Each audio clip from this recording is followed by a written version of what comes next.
Lila se dedicara às meninas de corpo e alma, e não deve ter sido uma tarefa simples acordá-las de manhã cedo, obrigá-las a se levantar, se vestir, forçá-las a um café da manhã abundante e rápido, acompanhá-las à escola na Via Tasso e no caos matutino da cidade, ir buscá-las pontualmente em meio à mesma desordem, trazê-las de volta ao bairro, alimentá-las, supervisionar seus deveres de casa e, ao mesmo tempo, dar conta do trabalho e das necessidades domésticas. Mas, como ficou claro quando interroguei a fundo Dedê e Elsa, ela se saíra muito bem. E agora, para elas, eu era uma mãe mais do que nunca insuficiente. Não sabia fazer a massa ao molho de tomate como tia Lila fazia. Não sabia enxugar seus cabelos e penteá-los com a competência e a doçura da tia Lila. Não sabia me concentrar em nada que ela não executasse com uma sensibilidade superior. Talvez, exceto cantar certas musiquinhas que elas adoravam e que Lila admitira não conhecer. A isso era preciso acrescentar que, especialmente aos olhos de Dedê, aquela mulher maravilhosa que por culpa minha frequentávamos tão pouco, mamãe, por que vamos ver tia Lila? Por que não nos deixa dormir com ela mais vezes? Você não vai viajar mais? Tinha uma especificidade que a tornava incomparável. Era a mãe de Genaro, que minha filha mais velha chamava de Rino, e que lhe parecia a pessoa do sexo masculino mais perfeita do mundo. Naquele momento fiquei mal. Minhas relações com as meninas não eram idílicas, e aquela idealização com elas fazia de Lila e acabou piorando as coisas. Uma vez, depois da enésima crítica dirigida a mim, perdi a paciência e gritei: Chega, vão ao mercado das mães e comprem outra. Aquele mercado era uma brincadeira nossa que, em geral, servia para apaziguar conflitos e nos reaproximarmos. Eu dizia: Me venham do mercado das mães. Se não estão satisfeitas comigo, e elas respondiam: Não, mamãe, não queremos vender você, a amamos assim. Já naquela ocasião, talvez por causa de meu tom áspero, Dedê respondeu: Sim, vamos logo, venderemos você e compramos tia Lila. Durante certo tempo o clima foi esse, e com certeza não era o mais propício para anunciar às meninas que eu lhes havia dito uma mentira. Estava numa condição emocional muito complicada, atrevida, púdica, feliz, ansiosa, inocente, culpada. E não sabia por onde começar. O assunto era difícil. Meninas, eu achava que não queria outro filho, mas na verdade eu queria e estou grávida. Vocês vão ter um irmãozinho ou talvez outra irmãzinha. Mas o pai não é o papai de vocês. O pai é Nino, que no entanto já tem uma mulher e dois filhos. Não sei como vai reagir. Eu pensava, repensava e adiava. Depois, de uma hora para outra, veio à tona uma conversa que me surpreendeu. Na presença de Elsa, que estava escutando um pouco alarmada, Dedê disse com um tom que assumia quando queria esclarecer para si um problema cheio de insídias. Sabe que tia Lila dorme com Enzo, mas eles não são casados? Quem lhe disse isso? Rino. Enzo não é o pai dele. Também foi Rino que lhe contou isso? Sim. Então perguntei a tia Lila e ela me explicou. E como foi que ela te explicou? Ela estava tensa, me percrustou para saber se estava me deixando com raiva. Posso lhe dizer? Pode. Tia Lina tem um marido assim como você, e esse marido é o pai de Rino, se chama Stefano Carrac. Depois tem Enzo, Enzo Scano, que dorme com ela. E a mesma coisa acontece com você. Você tem papai, que se chama Airota, mas dorme com Nino, que se chama Sarratori. Sorri para tranquilizá-lo. Como é que você aprendeu todo esse sobrenome? Foi tia Lila que me falou. Disse que são idiotas. Rino saiu da barriga dela, vive com ela, mas se chama Carraque assim como o pai. Nós saímos de sua barriga, ficamos bem mais com você do que com papai, mas nos chamamos Airota. E daí? Mamãe, se alguém tiver que falar da barriga de tia Lila, não vai dizer esta é a barriga de Stefano Carraque, mas sim esta é a barriga de Lila, Cerulo. O mesmo vale para você. Sua barriga é a barriga de Helena Greco e não a de Pietro Airota. E o que isso quer dizer? Quer dizer que seria mais justo que Rino se chamasse Rino Cerulo e nós, Dedê e Elsa Greco. É uma ideia sua? Não, de tia Lila. E o que você acha? Eu acho a mesma coisa. É mesmo? Sim, com certeza. Mas Elsa, vendo o clima que parecia bom, me puxou e se intrometeu. Não é verdade, mamãe. Ela disse que quando casar vai se chamar Dedê Carraque. Dedê exclamou furiosa. Fique calada, você é uma mentirosa. Então perguntei a Elsa, por que Dedê Carraque? Porque ela quer casar com Rino. Perguntei a Dedê, você gosta de Rino? Sim, ela disse com um tom de rixa. E mesmo que a gente não se case, vamos dormir juntos do mesmo jeito. Com Rino? Sim, como tia Lila com Enzo, e também como você e Nino. Ela pode fazer isso, mamãe? Indagou Elsa duvidosa. Não respondi, mudei de assunto, mas aquela troca de frases melhorou meu humor e inaugurou um novo período. De fato, não precisei de muito para perceber que, com aquelas e outras conversas sobre pais verdadeiros e postiços, sobrenomes antigos e novos, Lila conseguira tornar aos olhos de Dedê e Elsa não só aceitável, mas também interessante a condição em que as havia constrangido a viver. Assim como por milagre, minhas filhas pararam de pedir por Adele e Maria Rosa. Pararam de voltar de Florença dizendo que queriam viver para sempre com o pai Doriana.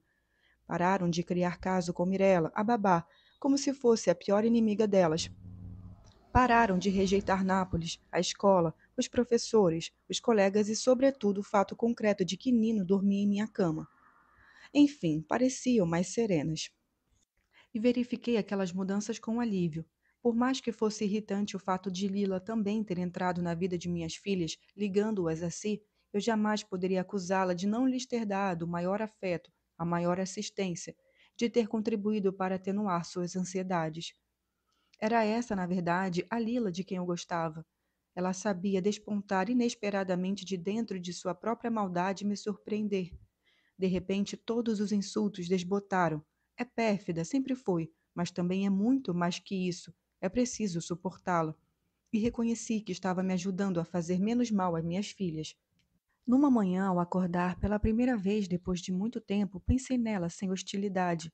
Lembrei-me de quando se casara, da primeira gravidez. Tinha 16 anos, apenas 7 ou 8 anos a mais que Dedê. Minha filha logo teria a idade de nossos fantasmas de adolescentes.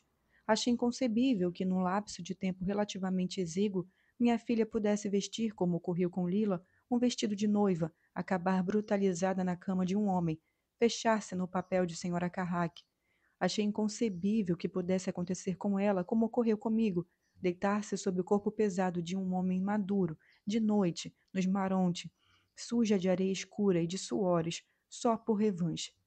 Recordei a mil coisas odiosas pelas quais tínhamos passado e deixei que a solidariedade reconquistasse força. Que desperdício seria, pensei, estragar nossa história dando espaço excessivo aos maus sentimentos tão inevitáveis que o essencial é represá-los. Me reaproximei de Lila com a desculpa de que as meninas queriam encontrá-la. Nossa gravidez fez o resto.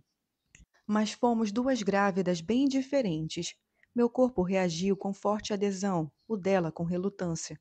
No entanto, desde o início, Lila enfatizou que queria aquela gravidez e dizia rindo: foi programada. Porém, havia algo em seu organismo que, como sempre, fazia resistência. Assim, ao passo que me senti de imediato como se trouxesse dentro de mim uma espécie de luz rosada, ela se tornou esverdeada, o branco dos olhos amarelou, detestava certos cheiros, vomitava continuamente.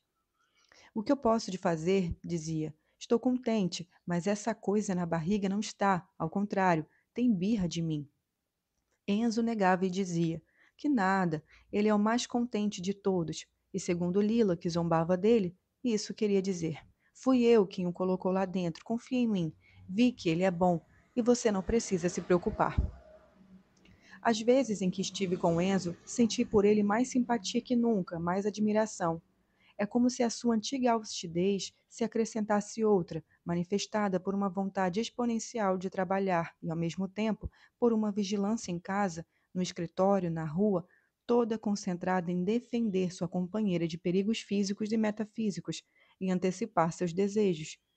Assumiu a tarefa de dar a notícia a Stefano, que ficou impassível, fez uma meia careta e se afastou, talvez porque a velha charcutaria não rendesse quase nada e o subsídio que a ex-mulher lhe passara era essencial, talvez porque toda ligação entre ele e Lila devia lhe parecer uma história antiquíssima, e o que lhe importava se ela estava grávida tinha outras preocupações. outros desejos.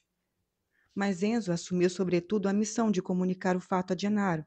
Na verdade, Lila, diante do filho, passava por constrangimentos não diferentes dos meus, mas com certeza mais justificados, em relação a Dedê e Elsa.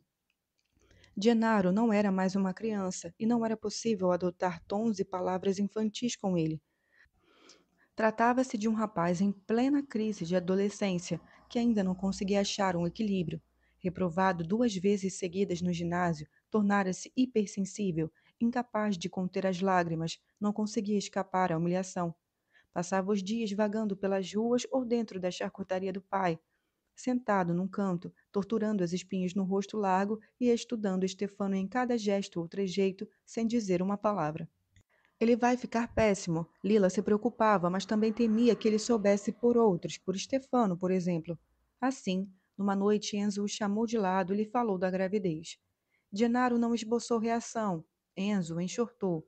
Vá abraçar sua mãe, mostre que você gosta dela. O rapaz obedeceu, mas depois de uns dias, Elsa me perguntou sem que a irmã ouvisse: Mamãe, o que é uma cadela?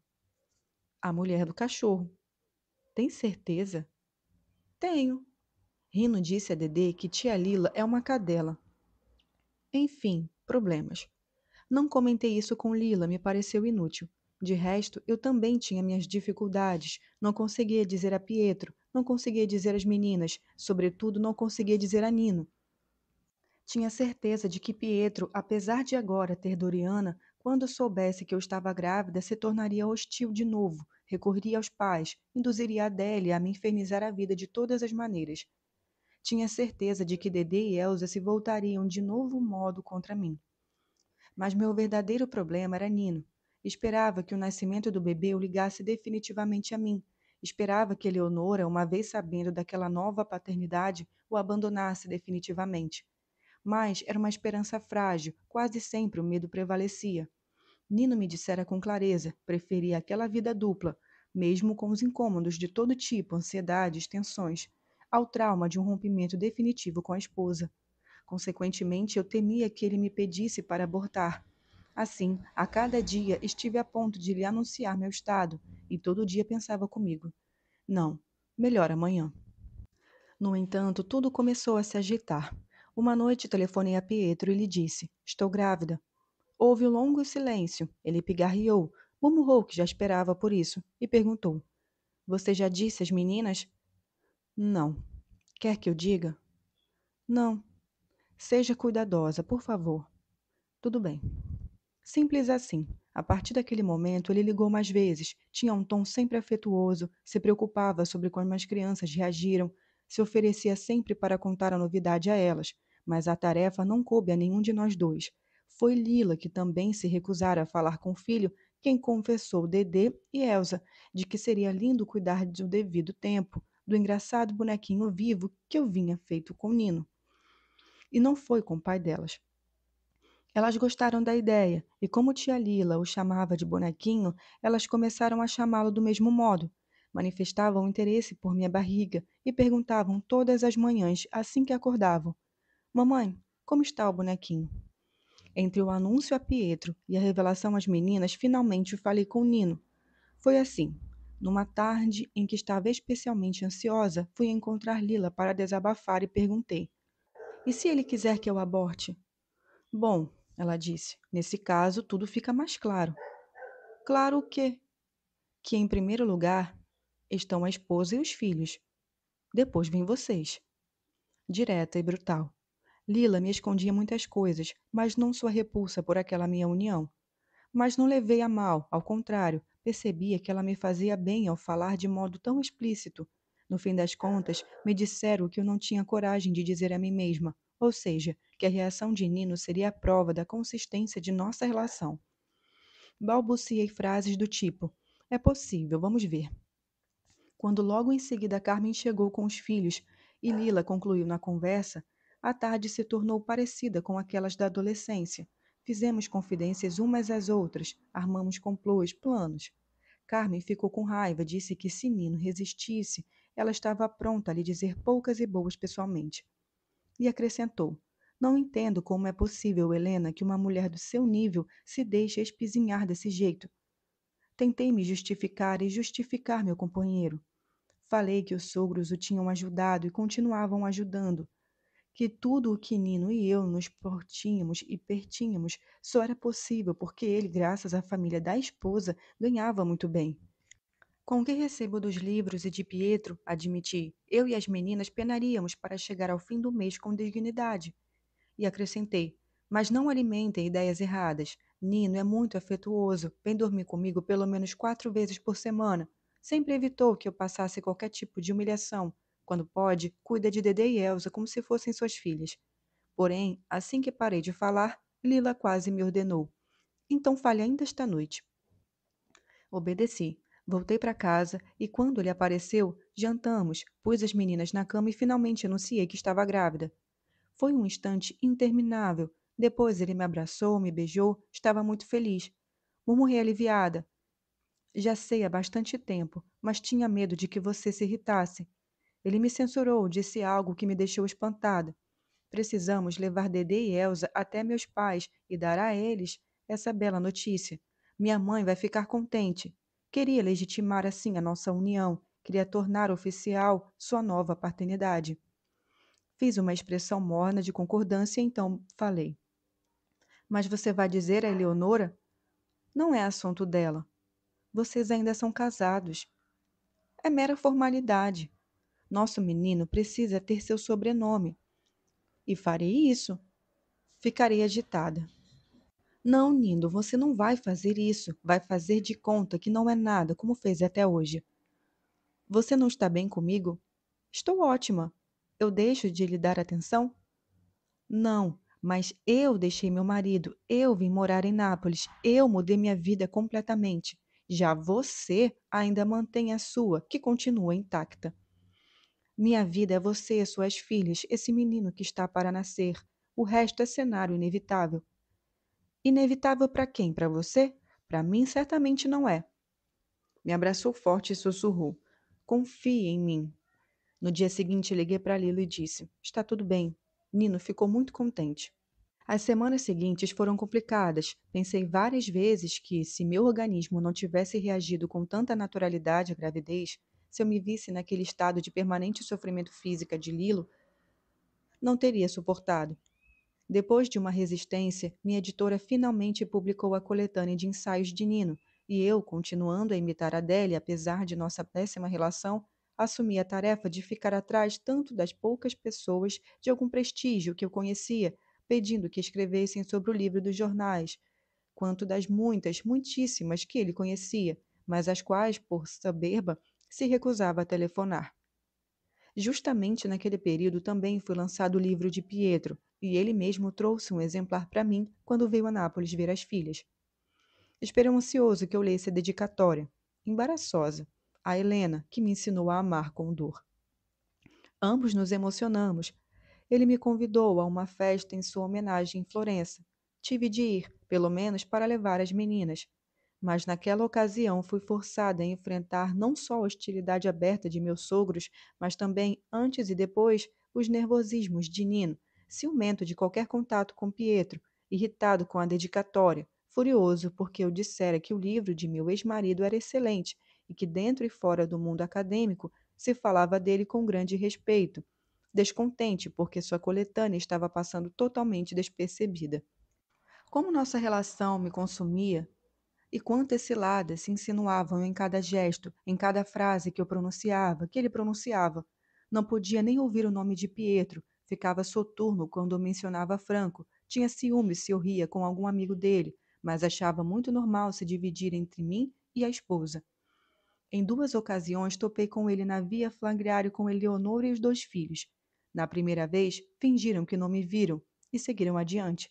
Na segunda, me postei alegremente diante dos dois, disse algumas palavras aludindo à minha gravidez, embora ainda não fosse visível, e fui embora com o coração batendo na garganta e uma grande raiva. Em seguida, ele me censurou pelo que me definiu de atitude provocativa, e acabamos brigando.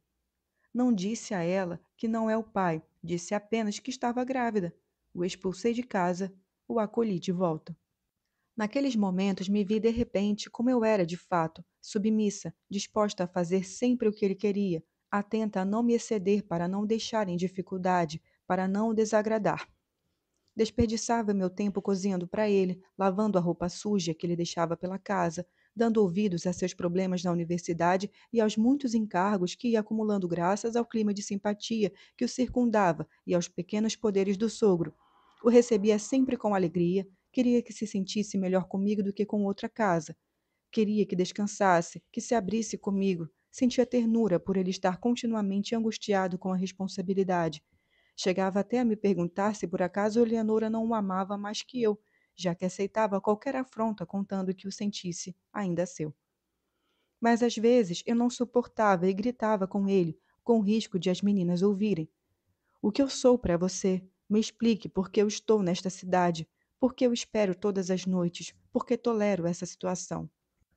Nessas ocasiões, ele se assustava e implorava que me acalmasse. Provavelmente foi para me demonstrar que eu, e apenas eu, era sua mulher, e que Eleonora não tinha nenhum peso em sua vida, que quis de fato me levar para almoçar na casa dos pais, em Via Nazionale, no domingo. Não pude dizer não. O dia passou devagar, em um clima afetuoso. Lídia, a mãe de Nino, já era uma mulher de idade, limada pelo sofrimento. Os olhos pareciam aterrorizados não pelo mundo exterior, mas por uma ameaça alojada no peito. Quanto a Pino, Clélia e Círio, que eu conhecia desde meninos, eram adultos. Uns estudavam, outros trabalhavam. Clélia até se casar havia pouco tempo. Em pouco tempo também chegaram Marisa e Afonso com os filhos, e o almoço foi servido.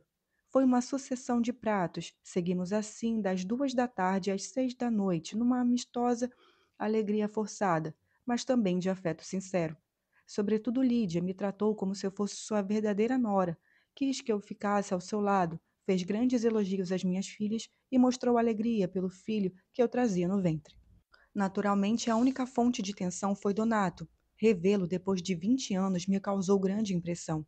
Vestia um robe azul marinho sobre o pijama, calçava pantufas marrons. Tinha como reduzido de tamanho e se alargado. Agitava, sem parar, as mãos curtas com as manchas escuras da velhice e um arco escuro de sujeira sobre as unhas. O rosto parecia folgado sobre os ossos. Os olhos eram opacos. Cobriam um crânio calvo escassos pelos cabelos tingidos, de uma cor vagamente semelhante ao vermelho, e sorria exibindo o vazio dos dentes que lhe faltavam. De início tentou assumir os antigos ares de homem mundano, fixou meus seios várias vezes, pronunciou frases alusivas. Depois começou a se lamentar. Ninguém mais se contenta com seu lugar, os 10 mandamentos foram abolidos, quem segura as mulheres, é tudo um bordel. Mas os filhos o silenciaram, o deixaram de lado e ele se calou. Depois do almoço, puxou para um canto Afonso, tão fino, tão delicado, aos meus olhos, tão ou mais bonito que Lila, e desafogou com ele sua mania de ser o centro das atenções. De vez em quando eu olhava incrédula aquele homem idoso e pensava: não é possível que eu, ainda menina, tenha estado nos marontes com esse homem repulsivo. Não pode ter acontecido de verdade. Meu Deus, ali estava ele, calvo, desleixado, os olhos obscenos, o lado de meu colega de ginásio tão ostensivamente feminino, uma jovem mulher em roupas masculinas, e eu na mesma sala com ele, muito diferente de quem fui em Chia. Que tempo é agora? Que tempo foi outrora? A certa altura, Donato me chamou e disse com gentileza: Helena, Afonso também insistiu com o gesto e o olhar para que me juntasse a eles. Fui de má vontade para o canto onde estavam.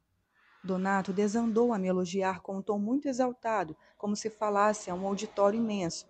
Esta mulher é uma estudiosa excepcional, uma escritora como não há outra igual em nenhuma parte do mundo.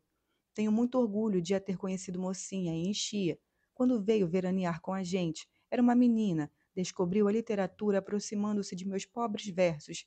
Lia meu livro antes de dormir. Não é verdade, Helena? Olhou para mim inseguro, de repente com um ar de súplica. Implorava com os olhos que eu confirmasse o papel de suas palavras em minha vocação literária. E eu disse que sim, é verdade. Quando eu era menina, não podia acreditar que conhecia pessoalmente alguém que tinha escrito um livro de poesia e que ainda publicava suas ideias nos jornais. Agradeci pela resenha que 12 anos atrás ele havia dedicado a meu livro de estreia. Disse que tinha sido muito útil para mim. E Donato ficou vermelho de alegria, foi às nuvens, começou a se autodeclarar e ao mesmo tempo a se queixar porque a inveja dos medíocres o impedira de ser conhecido como merecia. Nino precisou intervir de forma rude e me puxou de novo para perto da mãe. Na rua não me censurou e disse: Você sabe como meu pai é, não é o caso de lhe dar corda. Fiz sinal que sim, e enquanto isso, o espiei com o canto do olho. Nino perderia os cabelos, engordaria, pronunciaria palavras rancorosas contra quem teve mais sorte que ele. Agora era um homem tão bonito, não queria nem pensar nessa possibilidade. Continuava falando do pai, não se resignava. Quanto mais envelhece, mais piora. Naquela mesma época, minha irmã teve um parto entre mil ansiedades e gritos, deu à luz a um menino e lhe deu o nome de Silvio, como o pai de Marcelo. Já que nossa mãe continuava com problemas, tentei ajudar Elisa. Ela estava pálida de esgotamento e aterrorizada com o recém-nascido. Ver o filho todo melado de sangue e de fluidos lhe dera a impressão de um corpinho em agonia e sentiu repulsa por ele. Mas Silvio era vivo até demais, se esgoelava de punhos cerrados. E ela então não sabia como pegá-lo nos braços, como lhe dar banho, como cuidar da ferida do cordão umbilical, como cortar suas unhas. Tinha asco até por ele ser menino. Tentei instruí-la, mas durou pouco. Marcelo, sempre meio desastrado, logo me tratou com muita subalternidade que me incomodou, como se minha presença em sua casa lhe complicasse o dia a dia. E mesmo Elisa, em vez de agradecer a mim, mostrou-se irritada por qualquer coisa que eu dissesse, até por minha solicitude. Todo dia eu dizia a mim mesma: chega, tenho mil coisas a fazer, amanhã não vou. Mas continuei indo, e foram os fatos que decidiram por mim. Fatos ruins. Numa manhã em que eu estava na casa de minha irmã, fazia muito calor e o bairro cochilava sob uma poeira escaldante. A estação da Bolonha tinha sido explodida havia alguns dias. Recebi uma chamada de Pepe. Nossa mãe tinha desmaiado enquanto estava no banheiro. Corri para lá. Ela suava frio, tremia, tinha dores insuportáveis na barriga. Finalmente consegui lhe impor uma consulta médica. Em seguida, houve tratativas de vários tipos e, em breve, um intervalo de tempo. Foi diagnosticado um mal terrível, terminologia alusiva que eu mesma aprendi a usar de imediato. O bairro recorria a ela quando se tratava de câncer, e os médicos fizeram o mesmo. Traduziram o diagnóstico como uma fórmula assemelhada, talvez um pouco mais culta, mas que terrível. O mal era inexorável. Diante daquela notícia, meu pai logo desmoronou, demonstrou que não era capaz de enfrentar a situação e se deprimiu. Meus irmãos, com o olhar levemente alucinado, a tez amarelada, se agitaram um período com um ar prestativo e depois, absorvidos dia e noite por seus trabalhos indefinidos, sumiram deixando dinheiro, que aliás era necessário para os médicos e os remédios. Quanto à minha mãe, fechou-se assustada em sua casa, sem se cuidar, sempre de camisola, pronta a meter o bico do peito numa boca de Silvio e ele se ameaçasse um vagido. Assim, no quarto mês de gravidez, o peso da doença de mamãe caiu inteiramente sobre mim. Não me lamentei. Queria que minha mãe entendesse que, apesar de sempre ter me atormentado, eu gostava dela. Tornei muito ativa. Envolvi tanto Nino quanto Pietro para me indicassem médicos famosos. A acompanhei a vários medalhões. Fiquei ao seu lado no hospital quando foi operada de urgência.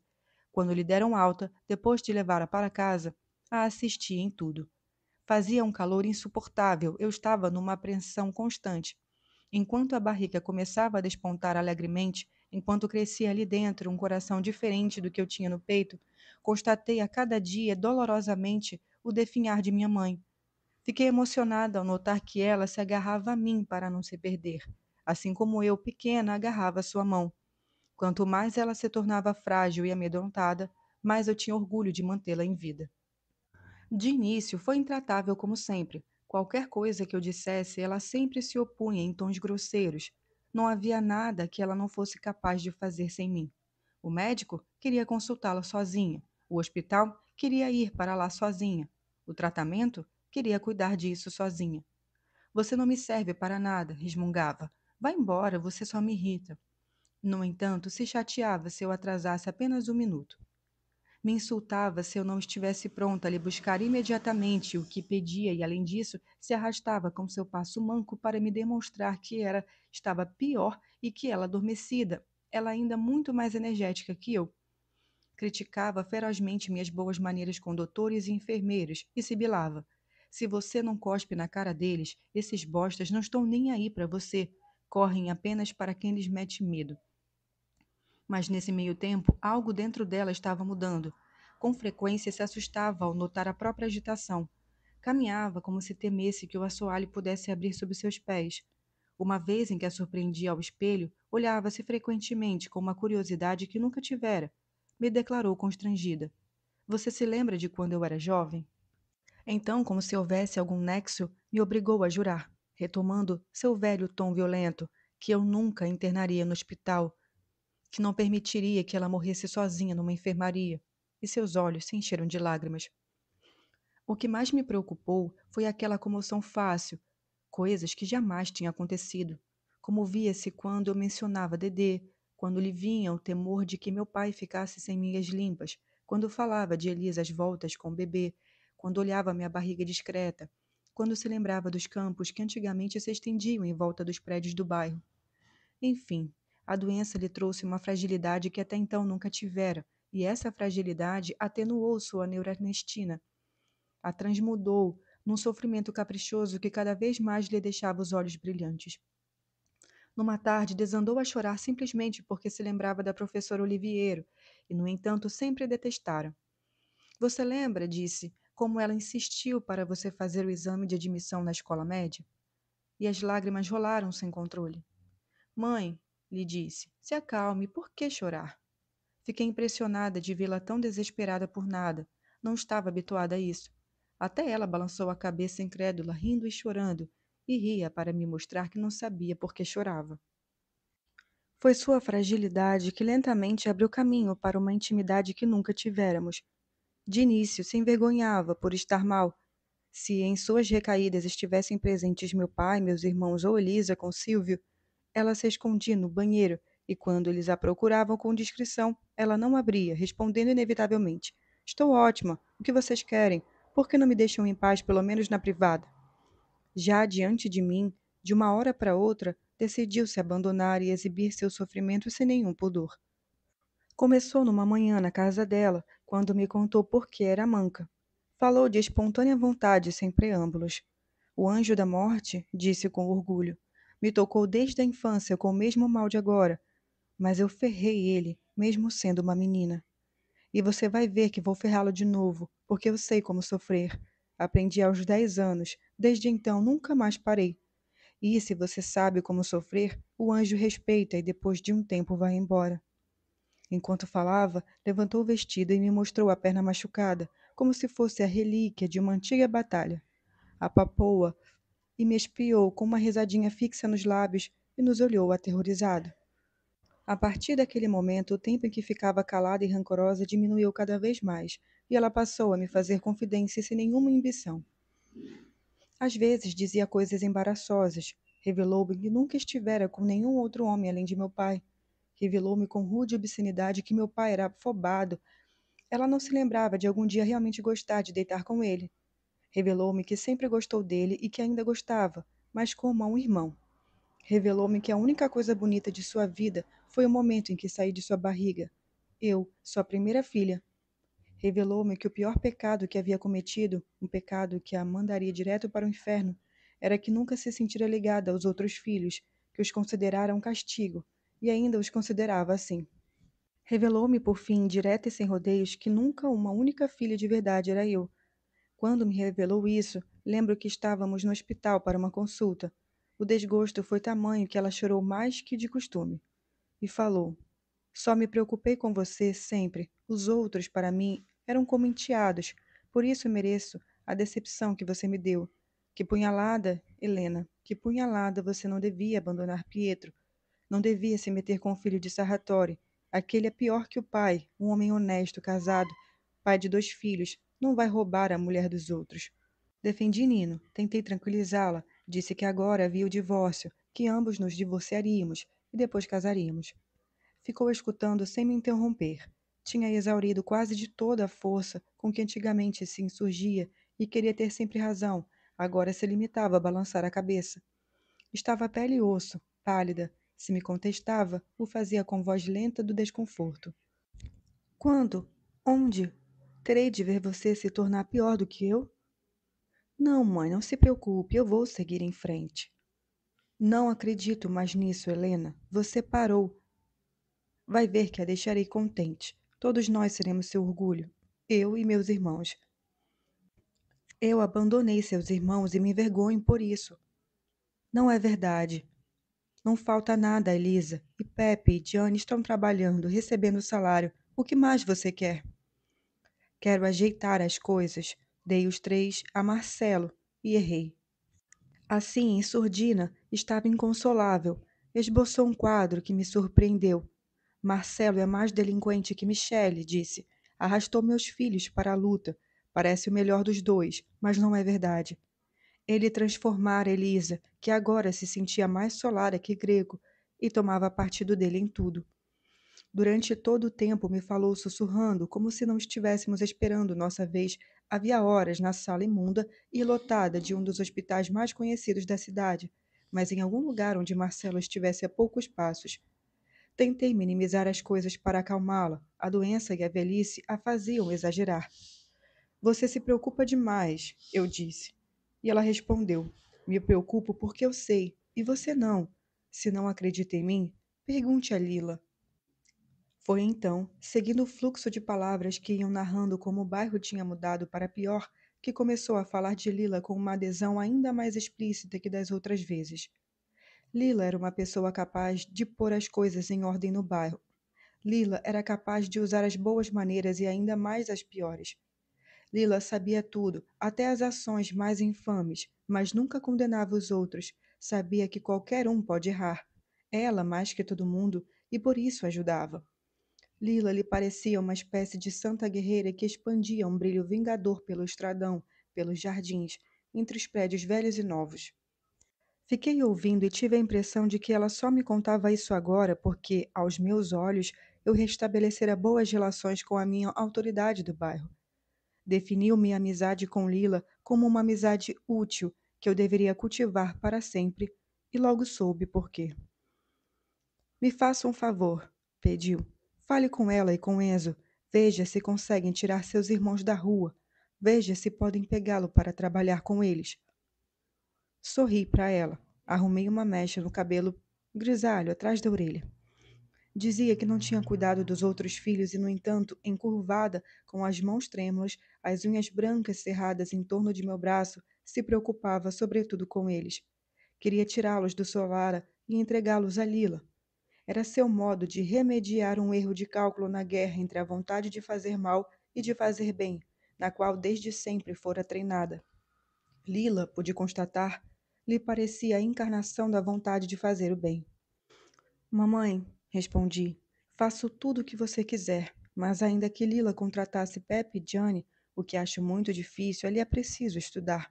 Eles nunca iriam trabalhar para ela por poucas liras. Com o solar, eles ganham muito mais. Fez sinal que sim, tristonha, mas insistiu. Tente mesmo assim. Você esteve fora, está mal informada, mas todos aqui sabem como Lila dobrou Michele. E agora que está grávida, você vai ver. Vai ficar ainda mais forte. No dia em que se decidir, quebra as pernas dos 2 solares. Os meses da gravidez, apesar das preocupações, passaram rápido para mim e muito lentamente para Lila. Muitas vezes tivemos de constatar que experimentávamos um sentimento de espera muito diverso. Eu dizia frases do tipo: Já estou no 4º mês. Ela, frases como: Ainda estou no 4º mês. É verdade, a cor de Lila logo melhorou, seus traços se suavizaram. Mas nossos organismos, mesmo sendo submetidos ao mesmo processo de reprodução da vida, continuaram sofrendo suas fases de maneiras diferentes. O meu com zelosa colaboração, o dela com desânima e resignação. E as pessoas com que lidávamos também acabavam se surpreendendo como o tempo corria e o dela se arrastava. Lembro que num domingo passeávamos por Via Toledo com as meninas quando topamos com Guilhola. Aquele encontro foi importante, me perturbou muito e me demonstrou que Lila de fato estava relacionada com o comportamento louco de Michele Solara. Guilhola estava em uma maquiagem bem carregada, mas se vestia com desleixo, toda despenteada, ostentando peitos e quadris enormes. a bunda cada vez mais larga. Parecia feliz de nos encontrar. Não desgrudou de nós e fez muita festa com Dedê e Elsa. Nos arrastou ao Gâmbrinos. Pediu de tudo e comeu avidamente cada coisa, fosse salgada ou doce. Esqueceu-se logo de minhas filhas, e elas também. Quando passou a nos contar minuciosamente com voz altíssima todo o mal que Michele lhe fizera, as duas se aborreceram e exploraram o local com curiosidade. Guilhola não conseguia aceitar o modo como tinha sido tratada. É um animal, disse. Ele chegara a gritar com ela. Não fique só nas ameaças. Se mate de verdade. Se jogue da sacada. Morra. Ou então achava que podia consertar tudo metendo-lhe no peito um dos bolsos centenas de milhares de liras, como se ela não tivesse sensibilidade. Estava furiosa, desesperada. Contou, virando-se apenas para mim, que tinha estado por fora tempos demais, que o marido a expulsara de casa de Posilipo, a socos e pontapés, e a mandou de volta ao bairro para viver em 2 cômodos apertados e escuros com os filhos. Porém, no momento em que passou a desejar a Michelle todas as doenças mais horríveis que lhe vinham à mente e uma morte das mais terríveis, mudou de interlocutora e se dirigiu exclusivamente a Lila. Fiquei muito espantada. Ela lhe falou como se pudesse ajudá-la a tornar eficazes as maldições e considerava sua aliada. Você fez bem, se entusiasmou, ao fazê-lo pagar a peso de ouro pelo seu trabalho depois de dispensá-lo. Aliás, se você ficou com o dinheiro dele, melhor ainda. Sorte sua que sabe como tratá-lo. Deve continuar fazendo ele cuspir sangue. E estrilou. O que ele não pode suportar é a sua indiferença. Não pode aceitar que quanto menos o vê, melhor você fica. Muito bem, muito bem. Você deve deixá-lo doido definitivamente. Deve fazê-lo morrer que nem um danado. Nesse momento deu um suspiro de falso alívio. Lembrou-se de nossas 2 barrigas de grávida, quis tocá-las. Em mim, apoiou a mão larga quase sobre o pubis e perguntou em que mês eu estava. Assim que lhe disse o quarto, exclamou: Então você já está no quarto. Já sobre Lila falou repentinamente hostil. Há mulheres que não parem nunca, querem manter o filho dentro de si para sempre. Você é uma dessas. Foi inútil observarmos que estávamos no mesmo mês, que ambas completaríamos os 9 meses em janeiro do ano seguinte. Balançou a cabeça e disse a Lila: Imagine que eu estava certa de que você já tinha parido, e acrescentou com uma nota de pena incoerente. Quanto mais Michelle a vir com essa barriga, mais vai sofrer.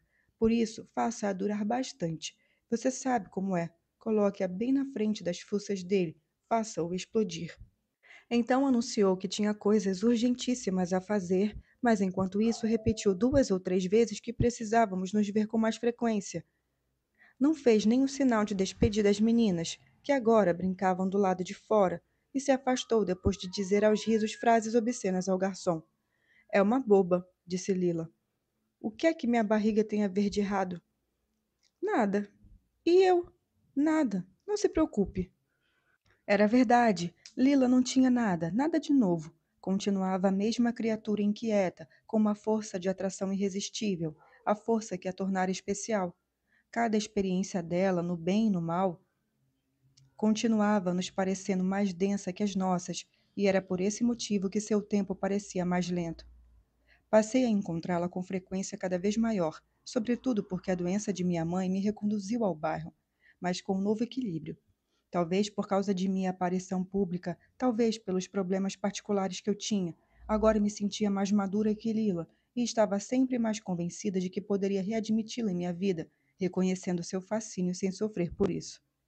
Naqueles meses corri de lá para cá em grande agitação, mas os dias voavam e, paradoxalmente, eu me sentia mais leve, mesmo quando atravessava a cidade para levar minha mãe a consultas médicas no hospital. Quando não sabia o que fazer com as meninas, recorria a Carmen, às vezes até a Afonso, que telefonara várias vezes para me dizer que eu podia contar com ele. Mas, naturalmente, a pessoa que me passava mais confiança e, sobretudo, aquela com quem Dedê e Elsa se sentiam mais à vontade, era Lila, embora estivesse sempre assoberbada de trabalho e extenuada com a gravidez. As diferenças entre minha barriga e a dela iam aumentando. Meu ventre era grande e largo, parecia expandir-se cada vez mais para os lados que para a frente. Já sua barriga era pequena, apertada entre os quadris estreitos, protuberante como uma bola que estivesse prestes a rolar da macia. Assim que comuniquei a Nino meu estado, ele me acompanhou imediatamente a uma obstetra, casada com um colega dele. E como gostei da doutora, muito capaz, muito disponível, a léguas de distância dos médicos arrogantes de Florença, fosse pelas maneiras, talvez até pela competência, falei logo em seguida a respeito dela com Lila e a estimulei a ir comigo ao consultório pelo menos uma vez para testar. Agora íamos juntas às consultas, fizemos um acordo para sermos atendidas juntas. Quando era minha vez, ela ficava num canto em silêncio. E eu, quando era a vez dela, segurava sua mão porque os médicos ainda a deixavam nervosa. Mas o momento perfeito era o da sala de espera. Por um momento, eu punha entre parênteses o cavalo de minha mãe e voltávamos a ser meninas. Gostávamos muito de pensar e de sentar uma ao lado da outra. Eu loura, era morena. Eu tranquila, ela nervosa. Eu simpática, ela maldosa. Ambas opostas e concordes. Ambas distantes das outras grávidas que espiávamos com ironia. Era uma hora de rara alegria. Uma vez pensando nos seres maiúsculos que estavam se definindo dentro de nossos corpos, tornou-se a mente a época em que, sentada rente a outra no pátio, como agora na sala de espera, brincávamos de mamãe com nossas bonecas. A minha se chamava Tina, a dela, Nu. Ela havia jogado Tina na escuridão do subsolo e eu, por despeito, fiz o mesmo com Nu. Você se lembra? Perguntei. Ela pareceu perplexa. Tinha um sorrisinho morno de quem tenta agarrar uma memória. Depois, quando lhe falei ao ouvido, rindo, com que medo e com quanta coragem subimos até a porta do terrível Dom Aquile Carraque, o pai de seu futuro marido, atribuindo a ele o furto de nossas bonecas. Ela começou a achar graça e ríamos como duas idiotas, perturbando os ventres habitados nas outras pacientes, mais comportadas que nós. Só paramos quando a enfermeira chamou, Cerulo e Greco. Ambas tínhamos dado nossos nomes de solteira. Era uma mulherona jovial. Todas as vezes dizia Lila, ao tocar sua barriga, aqui dentro há um menininho. E a mim, aqui dentro há uma menininha. Depois nos fazia entrar. E eu sussurrava a Lila. Já tenho duas meninas. Se você de fato tiver um menino, me dá. E ela respondia, sim, fazemos a troca. Qual o problema? A médica sempre nos achou em boa forma, ótimos exames, tudo ia às mil maravilhas. Aliás, como acima de tudo ela estava atenta ao nosso peso, e Lila, como sempre, se mantinha magérrima, ao passo que eu tendia a engordar, a cada consulta avaliou que ela estava melhor do que eu. Em suma, mesmo tendo ambas uma infinidade de preocupações, naquelas oportunidades nos sentimos quase sempre felizes de ter reencontrado a via do afeto, aos 36 anos, distantes de tudo, mas muito próximos. Porém, quando eu subia e via Tasso e ela corria para o bairro, a distância que colocávamos entre nós me fazia saltar os olhos em outras distâncias. A nova afinidade era sem dúvida real. Gostávamos de estar juntas, tornava a vida mais leve. Mas havia um dado indiscutível. Eu lhe falava quase tudo sobre mim. Ela, pouquíssimo ou nada. Ao passo que eu não podia deixar de falar de minha mãe, ou de um artigo que estava escrevendo, ou dos problemas com Dedê e Elsa, ou até da minha situação de amante e esposa. Quando falava de si, dos pais, dos irmãos, de Rino, das ansiedades que Genaro lhe causava, de nossos amigos e conhecidos, de Enzo, de Michele e de Marcelo Solaro, de todo o bairro, ela era vaga, parecia no fundo, não confiar. Evidentemente, eu continuava sendo aquela que tinha ido embora e que, mesmo voltando, tinha agora um outro olhar. Morava na Nápoles alta, não podia ser plenamente reintegrada. Era verdade que eu tinha uma espécie de dupla identidade. No alto da Via Tácito, Nino me trazia meus amigos cultos, que me tratavam com respeito e gostavam, sobretudo, do meu segundo livro. Queriam que eu desse uma olhada no que estavam escrevendo. Discutíamos até tarde da noite com o ar de quem sabe tudo. Perguntávamos-nos se o proletariado ainda existia ou não. Aludíamos com benevolência à esquerda socialista e com azedume aos comunistas. Discutimos ferrantemente sobre a governabilidade de um país cada vez mais depauperado. Alguns usavam drogas com orgulho. Ironizava-se sobre uma nova doença que a todos parecia uma armação para impedir a livre manifestação da sexualidade em todas as suas práticas possíveis. Mas não me limitava via Tasso, me deslocava muito, não queria ficar prisioneira de Nápoles. Com bastante frequência subia com as meninas até Florença. Pietro, há tempos em desacordo inclusive político com o pai, agora era, ao contrário de Nino, cada vez mais próximo dos socialistas, declaradamente comunista. Eu ficava lá algumas horas e ouvia em silêncio. Tecia elogios à honestidade competente de seu partido, fazia referência aos problemas na universidade, me informava sobre a aceitação que seu livro estava tendo entre os acadêmicos, sobretudo anglo-saxãos. Em seguida, eu retomava as viagens, deixava as meninas com ele e Doriana, e ia até Milão, à editora, especialmente para fazer frente à campanha de difamação que Adele insistia em mover contra mim. Minha sogra, o próprio diretor me dissera numa noite em que me levara para jantar. Não perdi a ocasião de falar mal de mim e estava tentando me impingir ao rótulo de uma pessoa inconstante e inconfiável. Constantemente, eu me esforçava para ser cativante com qualquer um que encontrasse na editora. Mantinha conversas cultas, me mostrava solícita a qualquer pedido da assessoria de imprensa, declarava ao diretor que meu novo livro estava indo muito bem, embora eu nem tivesse começado a escrevê-lo. Então partia de novo, passava para pegar as meninas e descia novamente até Nápoles, readaptando-me ao trânsito caótico, às tratativas eternas para qualquer coisa que me fosse de direito, às filas extenuantes e barulhentas, ao esforço para me impor, à necessidade e à ansiedade permanente quando eu ia com minha mãe aos médicos, hospitais, laboratórios de análise. O resultado é que na Via Tasso e em viagem pela Itália, eu me sentia uma senhora, com uma pequena fama, e lá em Nápoles, ao contrário, sobretudo no bairro, eu perdia a aura. Ninguém nunca ouvira falar de meu segundo livro. Quando os abusos passavam dos limites, eu me enfurecia e usava o dialeto nos insultos mais imundos. O único laço entre o alto e o baixo me parecia o sangue. Matava-se cada vez mais no Vêneto, na Lombardia, na Emília, no Lácio, na Campânia. Dava uma olhada nos jornais de manhã e às vezes o bairro me parecia mais pacato que o resto da Itália. Naturalmente, não era bem assim, a violência era a mesma. Homens se massacravam, mulheres eram espancadas, alguns terminavam assassinados por razões obscuras. De vez em quando, até entre pessoas de quem eu gostava, a tensão aumentava e o tom se tornava ameaçador, mas eu era tratada com respeito. Em relação a mim, havia a benevolência que se tem com um hóspede bem-vindo, mas que não deve se meter em assuntos que desconhece. E, de fato, eu me sentia uma observadora externa com informações insuficientes. Tinha a impressão permanente de que Carmen, Enzo e outros sabiam bem mais do que eu, que Lila contava a eles segredos que não revelava a mim. Uma tarde eu estava com as meninas no escritório da Basic Site, três saletas de cujas janelas se via a entrada de nossa escola fundamental, e sabendo que eu estava no bairro, Carmen deu uma passada lá. Aludia a Pasquale com simpatia, com afeto, ainda que agora o imaginasse como um combatente clandestino cada vez mais envolvido em crimes infames. Queria saber se havia novidades, mas tive a impressão de que tanto Carmen quanto Lila ficaram tensas, como se eu tivesse dito algo imprudente. Mas não desviaram do assunto, ao contrário, conversamos longamente sobre ele, ou melhor, deixamos que Carmen desafogasse suas ânsias. Mas continuei achando que por algum motivo tinham decidido que comigo não podiam falar a nada além daquilo. Em duas ou três ocasiões também topei com Antônio.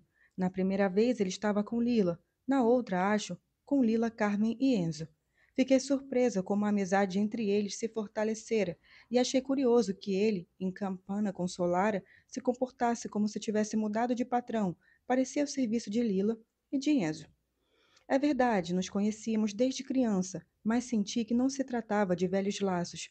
Ao me ver, os quatro se comportaram como se tivessem se encontrado por acaso, e não era verdade. Notei uma espécie de pacto secreto que não pretendiam entender ou estender também a mim. Dizia a respeito de Pasquale? As atividades da empresa? Ao Solara? Não sei. Numa daquelas ocasiões, Antônio apenas me disse distraidamente: Você está muito bonita com a barriga, ou pelo menos essa é a única frase de que me lembro. Era desconfiança? Não creio. Às vezes pensava que por causa de minha entidade ou identidade decorosa, eu tivesse perdido, sobretudo aos olhos de Lila, a capacidade de entender e, portanto, ela quisesse me proteger de tropeços que eu podia cometer por ignorância. De todo modo, algo estava errado. Havia um clima de indeterminação. Eu podia percebê-lo mesmo quando tudo parecia às claras. Era como se fosse uma das velhas brincadeiras de Lila, orquestrar situações em que dava a entender que, sob as evidências, havia mais coisas. Certa manhã, sempre na Basic Site, conversei um pouco com Rino, que eu não encontrava fazia muitos anos. Me pareceu irreconhecível.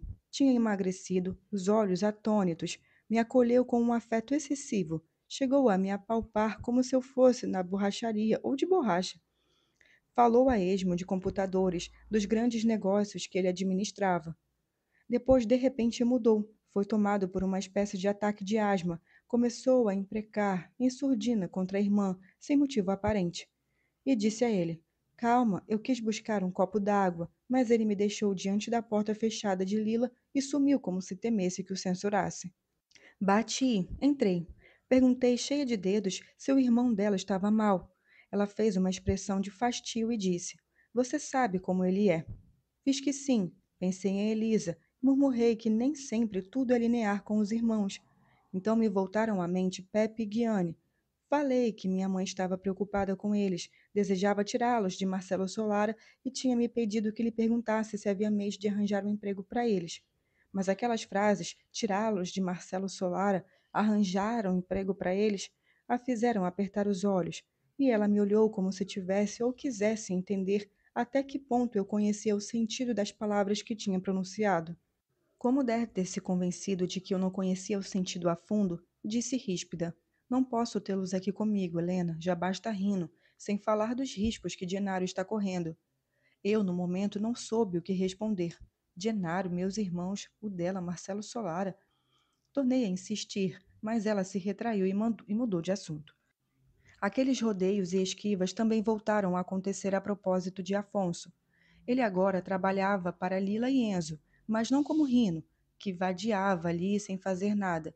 Afonso se tornara bom naquilo, levavam ele para as empresas a fim de recolher dados, mas a ligação entre ele e Lila me pareceu imediatamente bem mais forte que qualquer relação de trabalho. Não era a atração repulsa que ele me confessara no passado. Agora havia algo a mais. Havia por parte dele uma necessidade, não sei como dizer, de nunca a perder de vista. Era uma relação singular, como que fundada num fluxo secreto que, partindo dela, o remodelava. Logo me convenci de que o fechamento da loja Piazza de Martiri e a consequente demissão de Afonso tinham a ver com aquele fluxo.